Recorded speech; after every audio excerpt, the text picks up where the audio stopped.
बांग्लादेश की पूर्व प्रधानमंत्री शेख हसीना ने देश छोड़ने के बाद पहली बार अपनी चुप्पी तोड़ी है। उन्होंने कहा कि मेरे पिता समेत देश के तमाम शहीदों का अपमान हुआ है।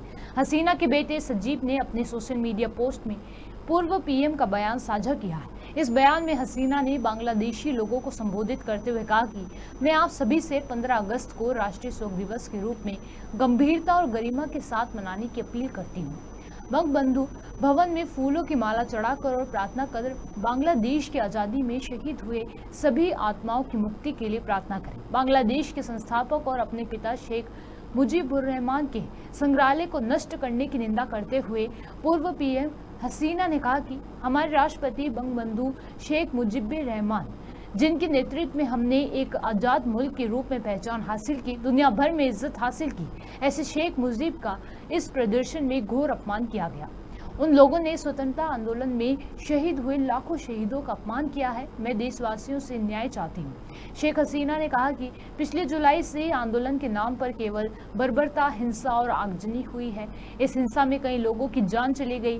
टीचर, छात्र, पुलिस के जवानों, महिला पुलिस, पत्रकार, सामाजिक कार्यकर्ता, सामान्य लोग, आवामी लीग के कार्यकर्ता जो भी इस आतंकवादी हमले के कारण मारे गए, मैं उन सभी के लिए शोक व्यक्त करती हूँ और उन सभी के लिए प्रार्थना करती हूँ।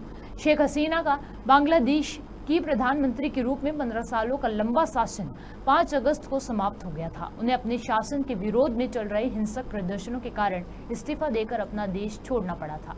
5 अगस्त को उन्होंने भारत सरकार से भारत में आने की इजाजत मांगी थी, जिसे सरकार ने स्वीकार कर लिया था और शेख हसीना भारत आ गई थी। शेख हसीना तब से भारत में ही है। बांग्लादेश में हुए हिंसक प्रदर्शनों में शेख हसीना की पार्टी आवामी लीग के लोगों को चुन चुन कर निशाना बनाया गया है। उनके घर, होटल और दुकानें जला दी गई। लीग के नेताओं को पीट पीट कर हत्या कर दी गई। कई लोगों को जिंदा जला दिया गया। इसके साथ ही अल्पसंख्यक हिंदुओं के ऊपर भी हमले तेज हो गए, जिसके बाद हजारों की संख्या में लोग भारतीय सीमा पास जमा हो गए। भारतीय सीमा सुरक्षा बलों ने उन्हें समझा बुझा कर वापस बांग्लादेश भेज दिया। हाल ही में बांग्लादेश की एक अदालत ने प्रदर्शनों के दौरान पुलिस द्वारा एक व्यक्ति की हत्या के मामले में पूर्व पीएम और उनके प्रशासन के लोगों के खिलाफ हत्या का मामला दर्ज कर जांच शुरू कर दी है। बांग्लादेश में शेख हसीना के सत्ता छोड़ने के बाद सेना के सहयोग से एक अंतरिम सरकार का गठन किया गया है, जिसे नोबेल पुरस्कार विजेता मोहम्मद यूनुस लीड कर रहे हैं। इस सरकार में प्रदर्शनकारी 2 छात्र नेता भी शामिल हैं।